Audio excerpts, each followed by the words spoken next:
Hello, listeners, and welcome to the latest episode of the AdQuick Madvertising podcast, a podcast that explores the intersection of content, creativity, advertising, all of the things that you care about.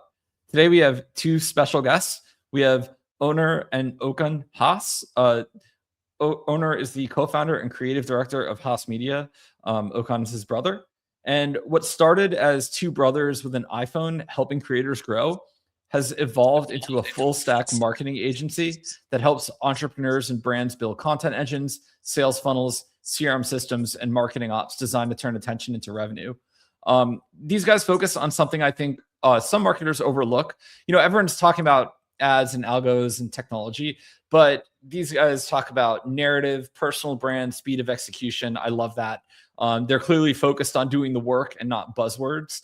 And so today we're going to talk a little bit about effective content. We're going to talk about AI. We're going to talk about creativity.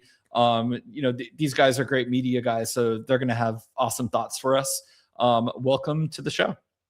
Thanks, Adam. Thanks for having us, man. It feels different being on the other side of the podcast. Yeah, it's interesting. I tend to think being on podcasts after you've been a host for a while is actually a little harder. It's kind of when you're a host, you have the script in front of you, you've done your research, and if you're a guest, you never really know what's going to come at you. Oh yeah, 100%. Yeah, but I love what you said about just the creativity and having personal brand focus first. A lot of the things that we do on a daily basis is just focusing on how we can get organic to perform on social media, because oftentimes social media is overlooked. And I feel like a lot of big brands are coming around now. Just as an example, have you ever heard of clipping campaigns by any chance? No, I haven't heard. All right. So basically a lot of these big creators years ago, they ended up having affiliate programs where you have thousands of editors clipping for you, and they were making money on the social platforms. And then on top of that, they were making money through affiliates.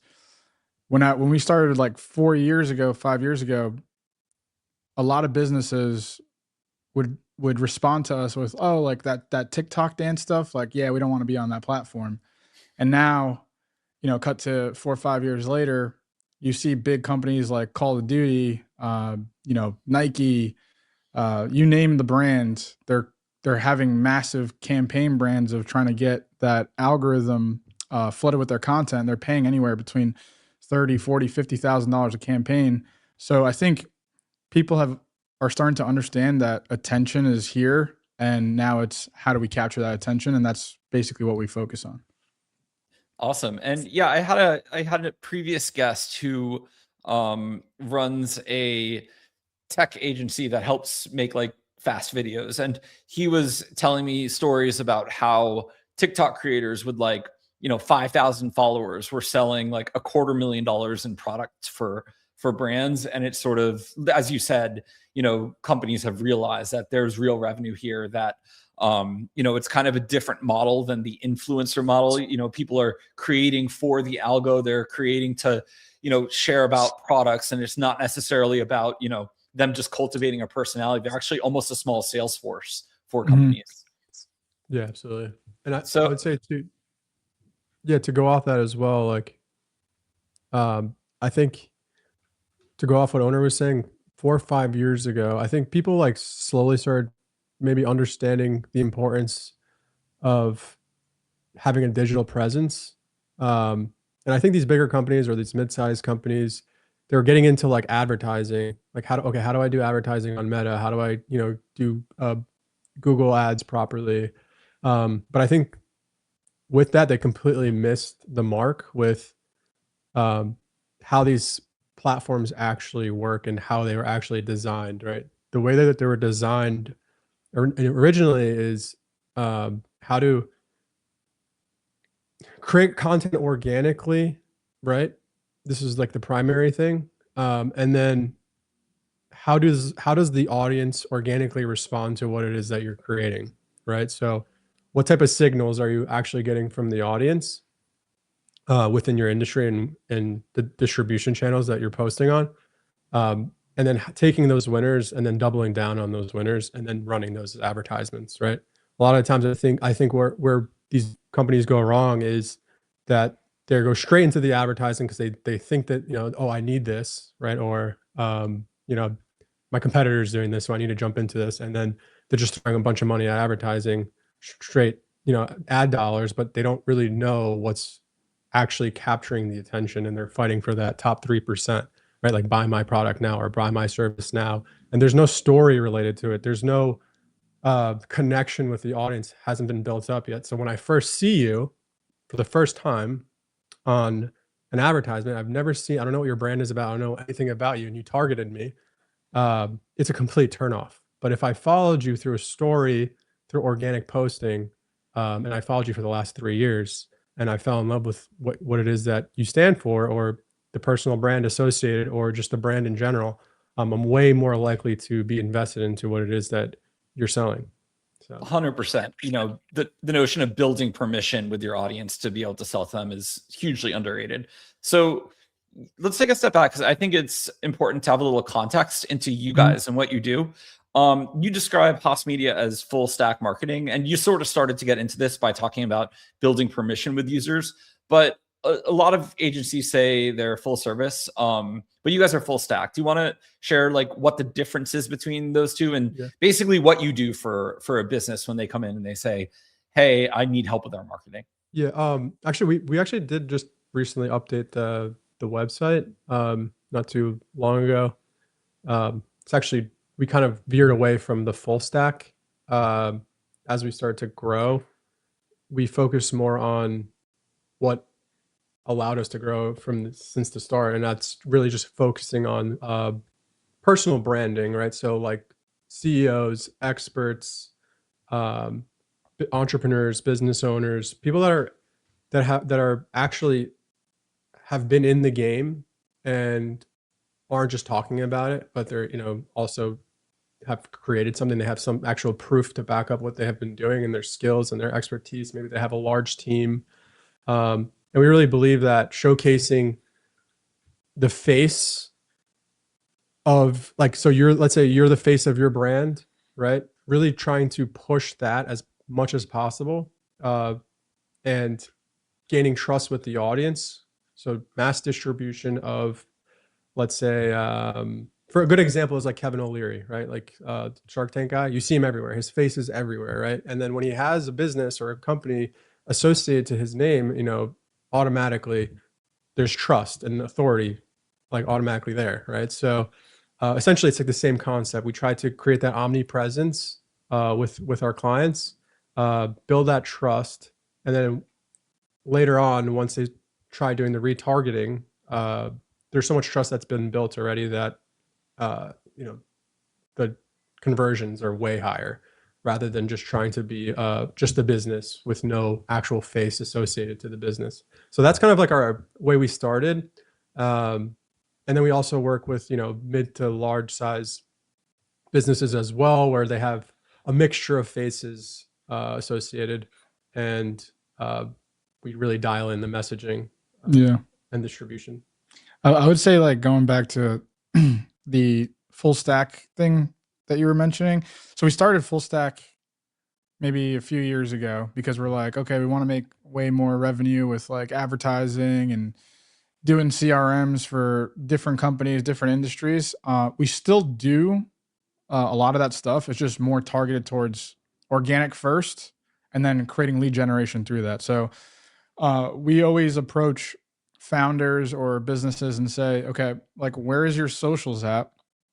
How much engagement are you actually getting? If it's zero, how do we create a strategy to get you, you know, to rip through the market and find a content gap that's going to actually get you noticed?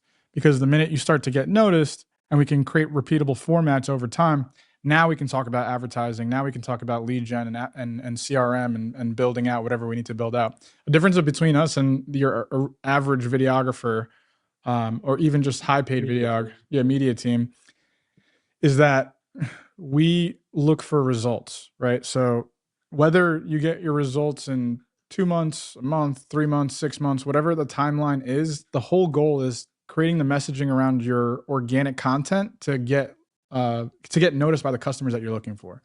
So, for example, to answer your question previously, you were saying about these micro influencers.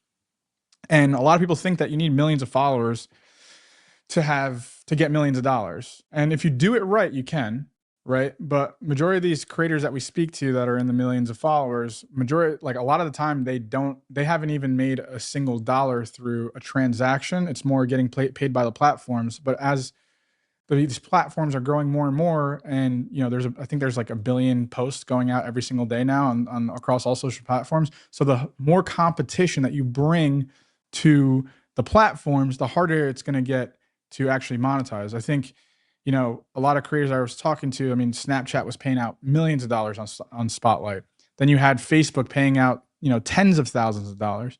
Now they're running programs at 3,000. Right? So you can get up to $3,000 in 90 days, which is crazy. So to be a full-time creator doesn't pay as much anymore. So how do you actually negate that and create your own opportunity and not rely on the platform? So that's kind of what we focus on. And to give you the example on micro influencers, a client that we work with. So we have clients that are in, hundreds of thousands of followers, millions of followers. Then, we have some clients that are in the micro side where, they're just starting out 2,000, 3,000, 4,000 followers. And we have clients that have 2,000 or 3,000 followers. And because they're so targeted in their niche, like they're making way more money in a week's time versus the creator that has millions of followers. So it is funny to see that. I think if you're thinking to yourself, why am I not making enough money, or why am I not generating enough revenue? And you have this like high volume brand, it just solely comes down to the messaging and the offer, right? So if you're giving away things repeatedly, or there's no value behind the messaging or the words that you have, it's going to be hard time converting clients. Versus if you're very dialed into the message and you know exactly how to speak to the ICP that you're looking for, now for them to turn into a client or convert over is going to be way easier. So yeah, I like the concept that you guys are promoting, the idea of putting your exec team and your team members forward on social. I think that's really powerful. I mean, if you look at the most valuable companies in the world, whether it's, Apple with Steve Jobs behind it, or, Tesla with Elon Musk, or, Meta with Zuckerberg, they're all very active online. And something that you touched on, Onur, is the notion of, you don't have to be, a multi-billion dollar company to do this. You can be a smaller brand and put your executives in front of users, and suddenly you're differentiated from people who maybe are running the business as a pure commodity play. There's no one's ever seen any of the people running the company, versus, a competitor where, these people are all active, they're reachable, I'm going to get help if I hire them for my product or for, my business. If, it's an expensive B2B company, especially, I think it's even more impactful than, of course, B2C, you can build those connections too. But for B2B, I think it's even more impactful if you're like a small services or product company where you can build those connections. I think it's, like you said, you can have thousands of followers, but make millions in revenue from those few enterprise connections. Absolutely. I think LinkedIn is super slept on. We've been doing outreach on LinkedIn and finding so many different entrepreneurs that, we bring them onto the podcast, and they want their story to be heard. They want their voice to be recognized, and they just don't know where to start. So a big thing that we do is we just offer a free podcast just to create a network and meet people, same as you're doing right now. And it just creates the relationship, because I think a lot of people are starting to understand that it's very important to create attention for yourself. And there's enough room in the market for everybody, because everybody's unique and everybody does business in a different way, right? But LinkedIn is super slept on. I mean, you're talking like some of the highest entrepreneurs on LinkedIn, and they only are on LinkedIn. Like, we talked to somebody, was it like 3 weeks ago? We had a podcast, and I'm not going to name the names, but we spoke to an entrepreneur that sold his company for 16 billion. You know what I mean? And this guy has no socials, no nothing. He just posts on LinkedIn, but he wants his voice to be heard. So think about the opportunity there. Like, we create millions of followers for people and our clients, but we don't have millions of followers ourselves because we're just starting to focus on creating a volume of content for Haas Media and our personal brands. I think you got to get good at your craft first and doing it for clients, and then you can start to do it for yourself internally. But it's like you said, opportunity is everywhere. And if you just look for it, you don't need 1 million followers. Do you need a presence and a content strategy and a way to differentiate yourself? Absolutely. I think attention is the number one most important thing.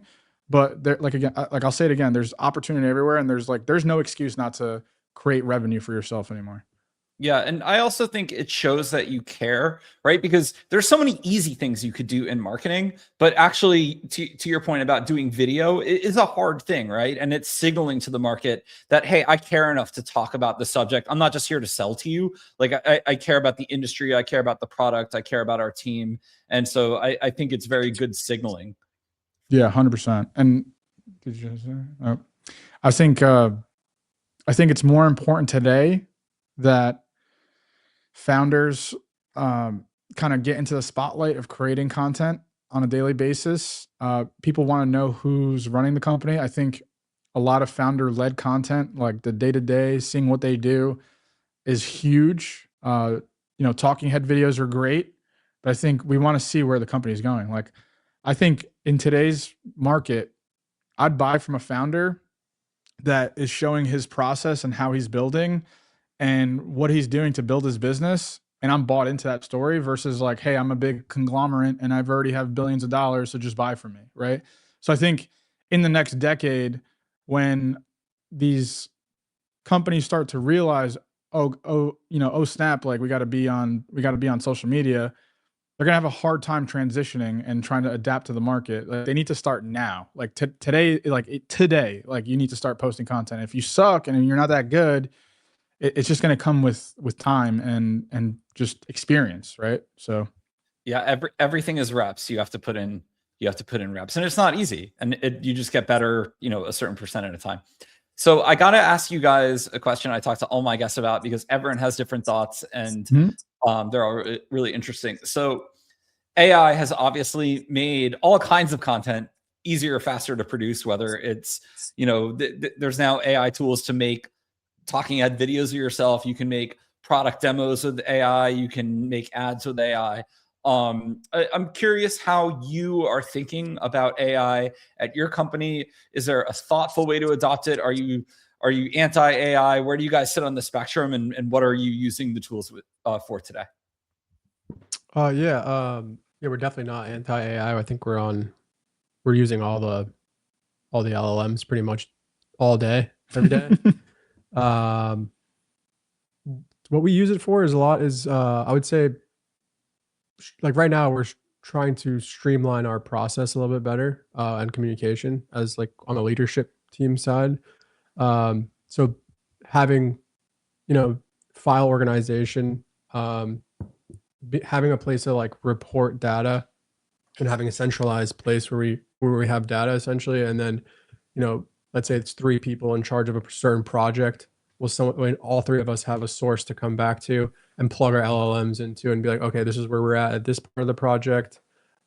This is your role. Where are you at with this? So the communication becomes a lot more clear when we have clean data, while we're trying to improve our systems, because we're doing a lot of distribution, right, of content. And we don't use AI to just clip up our videos. I mean, we use it as a tool to enhance it, right? But we don't solely rely on it to clip it up and get it out there, because it's just not there.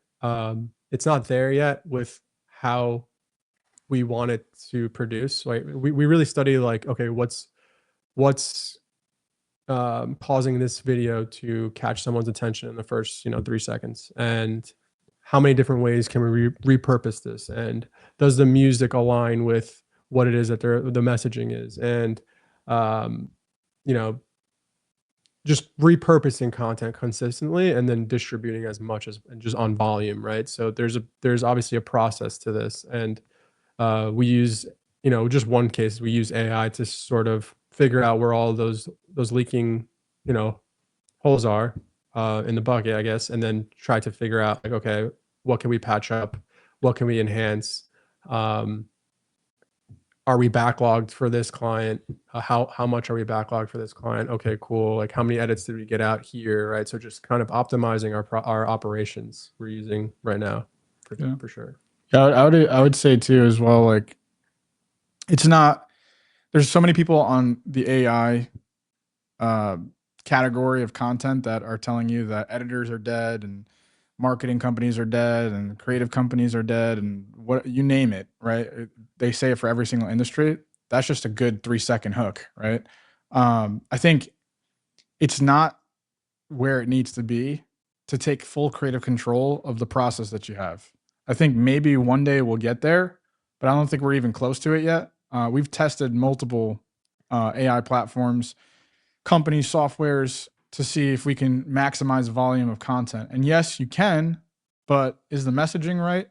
Is the first 3 seconds right? Is it repurposed the way that you want it to be? Is it clipped up the way that you want it to be? And I don't think AI can make a creative judgment as of yet to be able to produce the content that's going to actually perform. Yeah. But what I think you can use it for is to centralize all the data that you're getting back, right? So if we're posting thousands of clips a day, and let's just say we're posting 15 clips a day for a client, right? Or 20 clips a day for a client. And out of those 20, at the end of the month, you'll have, let's say 600 posts, right? So high volume production and distribution. At the end of the month, you might look at all that data and sort it out and say, okay, well, we got 10 million views. Where can we go better? Where are our outliers? Why did those outliers outperform? What was the scripts in those outliers? And you're looking for data to show you where the signals are coming from. So then you can better the process and create better content and help the clients that you're working with create better content, right? Like, hey, when you said this, or when you started with this line, it just outperformed everything else. How can we repurpose this into 15 different pieces of content where it's the same message, but we can recreate it 15 different ways or 100 different ways? Yeah, another thing too is lead generation. So we obviously focus on not only building up the brand awareness and the content distribution of the founder, but tying that to lead generation as well. So creating lead magnets and then offer stacks and stuff. But throughout the past few years, well, we actually started using ChatGPT. Like, I don't even know, what was it, ChatGPT? Was it GPT-3 or 2? It was like maybe GPT-2. Like with our business, right? So we were always kind of using it, and we were constantly in using CRMs, building out workflows, automations this whole entire time, past 4 or 5 years now. But now it's really nice to be able to go back to clients that we're still working with and have built pipelines for, and kind of going back to the seed of starting at the domain and kind of cleaning up every single path, essentially, right? And making sure that everything is organized properly and we're optimizing properly. So now I have the ability to go in at the domain level and then kind of build and organize out, essentially, if that makes sense. It does. And I really liked what you said about human taste and human judgment being in the mix with creating things, right? And to your point, I've tried to use AI to make some clips, and you're right, it's never exactly what you envision. It attempts to make a good clip, but it doesn't have that sort of human intuition of what's interesting. Like, it might be able to get part of it and you're like, oh, this is a good section, but you still end up having to do some human editing, at least I find. Yeah, 100%. Absolutely. I strongly agree with that. And maybe it gets there, but as it stands today, we still need some human editors in the mix. But to your point as well, if you're a company and you're making, whatever you said, like if you're making 60 or 600 clips of your team every month, you're still doing a lot of good work to create original ideas to put into the world. I'm curious, how should a marketer who maybe has a really introverted leadership team, or maybe even just struggles to get their engineering or their product folk to come on camera or even just contribute to marketing, how do you find that you encourage teams who might not be as social to come a little bit out of their shell? I would say, because I run into this issue here and there with some of the companies that we work with. It's making it feel as cliche as it sounds, but making it feel fun from the get-go and making the process as simple as possible. Like not making it this like, oh, we're gonna create this crazy production and we're gonna have scripts and this and that, and you know what I mean, and just making people feel comfortable. So if someone from the team is comfortable in a conversation, but they're not comfortable on camera yet, just put the camera to the side, even if it's a you know, a crappy quality video. And if it captures the moment, it captures the moment. As long as the audio is good, the video should be good. But it's quality within the content itself. It's not quality of the actual piece of content, right? So we're not looking at 4K video, or we're not looking at 1080p or HD video. That doesn't really matter. As long as and sometimes I even see content pieces online that get millions of views that is shot on like an iPhone 10, you know what I mean? And the quality is terrible. But making the team feel comfortable, it comes with time. So if you're a marketer and you're saying to yourself, I want to get into the content game, and I have these clients and they're shy and they're introverted, it's how do you make them feel comfortable? So a couple different ways right off the bat is, do you have to interview them yourself? Do you have to be part of the content as the marketer, right? So that's a huge thing. I feel like because we're experienced and we know what questions to ask, maybe we get them out of their shell. But also giving expectations to your clients that, hey, you don't have to be perfect on the first try, right? And letting them know that it comes with time. One of the first clients that we ever worked with that has million plus followers across the board, we've generated billions of views. So many of our clients are like, well, how does that guy do such good content, right? And I love when they ask that question, because I pull up his YouTube from 2008 when he was posting every single day on YouTube, Facebook combined, and pushing out content every single day, no matter what it was, right? And then I'd say, well, that's how he got comfortable, because he put volume in, right? 8 years of posting or 10 years of posting without expecting anything in return, and he just got good at speaking, right? His speaking skills increased. So you can't, if you're not good or you're introverted, you can't think that I think there's a social pressure on these platforms that we need to be perfect and our content has to be super valuable right off the bat. You can, excuse my language, but you can shit the bed for the next year learning how to make content and then get good at going into your second year. Like, you don't have to put all this pressure on yourself, especially if you're in business and you're making money. You have more time and resources than the person that has a 9-to-5 job, that's creating content every single day, that maybe loves content, is not introverted, and they don't have the privilege of taking it easy. They have to post 3, 4, 5 times a day to be heard. So as a marketer, it's your job to make the client feel comfortable. You have to set the expectations. The worst thing that you can do going in is saying, I got this $10,000 camera and this, and I got scripts ready for you, and you have to read it on point exactly. And you know what I mean? And like forcing them to go into this lifestyle that they maybe didn't know that they had to do. Right. So that's what I would say. Yeah, that totally makes sense. It's interesting because I just saw that I think it was some university in Arizona was offering a course in content creation, quote unquote. And I was listening to them and I was like, but is this a college course, or is this something that you just show up and do and get good at? Like, it's not like Mr. Beast ever went to school. He just, ship video and edited and learned how to do this. And it's like one of those things that's like so democratized. It's like, yeah, I guess you could learn it in school. Yeah, you could codify things like there'd be basic things like setting up a video shoot where like knowing the lighting is important. But I almost feel like this is the thing you can figure out on your own by doing, which is what you noted, Onur. Like, you see someone a few years ago and you see their old YouTube videos or their old Facebook posts and they're really bad. And there's a notion of you have to be willing to be cringe if you want to be successful one day. And I think like ignoring all the haters and just being cringe, there's so much alpha there in just doing that, because it almost weeds out everyone who's not willing to be cringe.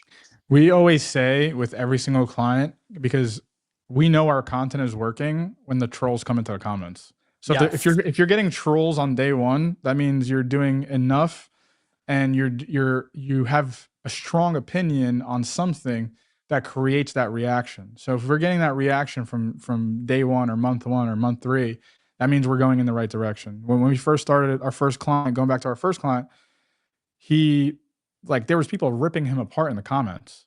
But now fast forward 4 years later, there's people in the comments that just absolutely love him. We have messages in the DM saying like, you changed my life, you saved my life. I was gonna, quote unquote, kill myself, and I've been watching your content every single day. You motivated me to go out and change my life. Like, that's the best feeling in the world, right? But you just have to get through the layer of people are gonna hate. You know what I mean? And most of the times, if you ever look at the people hating, they got 1 follower and following 2,000 people, and they just have nothing better to do except for troll on your content. Yeah, and if you kind of frame it as like, I don't want to grow my business because people are going to say bad things about me.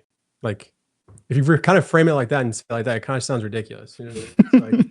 Like we're just kind of putting videos out there to grow awareness with it's just part of the marketing. It is what it is. You know what I mean? You just have to create the content or no one's going to know that you exist. So yeah, the haters are good. You would rather have people like hate actually turns to love easier than indifference turns to love. Like, you'd rather have some haters. They engage with your content. They help it rank higher in algos. It's like almost a gift, and just grow some thicker skin. And over time, you can convert people who go from, being a little bit annoyed by you to being fans.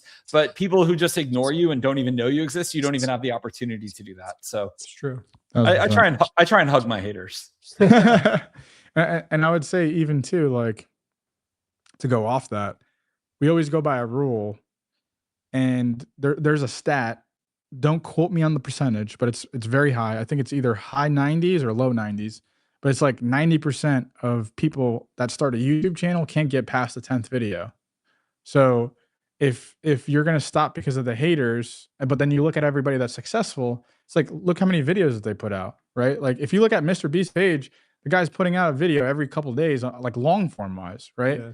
And then if you look at the top talent in the business industry, right? Like your Patrick Bet-Davids, your Alex Hermosis, your Cody Sanchez's, those guys are putting out volume every single day on long form. And then if you look at their shorts, they're putting out 5, 6, 7, 10 pieces of content a day, and then not even including all the other channels that they have that you don't know about that just comes up on the algorithm out of nowhere. So if you want to play in the game, and if you want to change your life and change your business and be heard and capture attention, you need to be putting it in a high volume.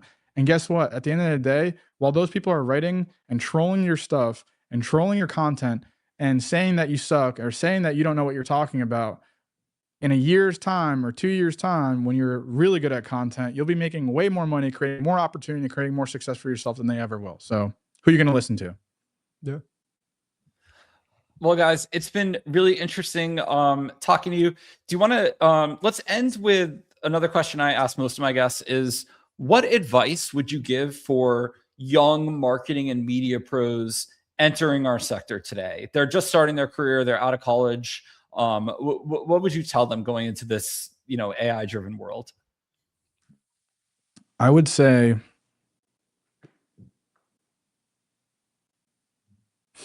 I think this is gonna be controversial, but I think a lot of people, a lot of young guys and girls, they expect, just because they went and got a college degree, or they learned something, or they have this idea, they think that they're entitled to getting that compensation, getting that role in the business, getting that title, whatever it is, right? And I'll tell you that just 4.5 years ago, 5 years ago, my brother and I moved back home. Our rooms were across the hallway from each other, and we were editing every single day for a client when we first started with him for hours and hours and hours, like till like 12 o'clock at night, 1 o'clock in the morning, 3 o'clock in the morning. And we put in the work and we created value in the market. So if you're going to come out of college and you want to get into this thing, content is a 24/7 game. It's not a game for the weak-minded or the weak-hearted. It's a game that you constantly have to evolve. You constantly have to create. You constantly have to figure out how to gain someone's attention. So if you want to enter this, the biggest thing I would do, if you want to start a business, go out and start a business and just start like marketing for free and seeing how you can get response from a market and create value. If you want to take the role of working for somebody, even if they give you 40 grand, 50 grand, 60 grand, I think this is one of the only industries right now that if you take the hit and you work your ass off and you understand the game of how to generate leads from organic content and how to repurpose that content for advertising and make companies millions of dollars, because you can do it, and you can make millions of dollars for even personal brands, your value becomes astronomical. So that's the one big piece of advice that I would give people that are looking to come into this field. Awesome. That's great. And I agree with you. There's sort of, there's definitely a Pareto principle in marketing where, whatever 10, 20% of marketers are creating most of the value in the field. It's interesting because, the compensation for marketing is not quite the same as like being a AI research scientist where they're getting paid 10 million, but actually really competent marketers are worth, millions of dollars, whether they're in-house at an agency or doing things on their own. So I like that you say that. I think great marketers should understand their value and companies should respect them. So I love that message. Well, where can people go to connect with both you guys online? You can find me at Onur Has official on Instagram, Onur Has on TikTok. Hasmedia.com is our website, and then at @Hasmedia_ for any other social channels. And then my brother is. That's pretty much it. What about yours? I don't really have like a. Just use that at @Hasmedia_. Yeah, awesome. But yeah, we're all in those channels. So where can they find you, Adam? Well, we'll put some links in the description. People listening to the show probably already get our company emails and everything, so they know where to find me online. Well, it's been great chatting with you guys. I love the passion that you both have for content and marketing. It really comes through. And thanks for spending the time letting us hear from you. Thank you. Yeah, thank you for having us on. It's been nice to be on the other side of the podcast for once. Awesome. We'll see everyone next week with a new episode.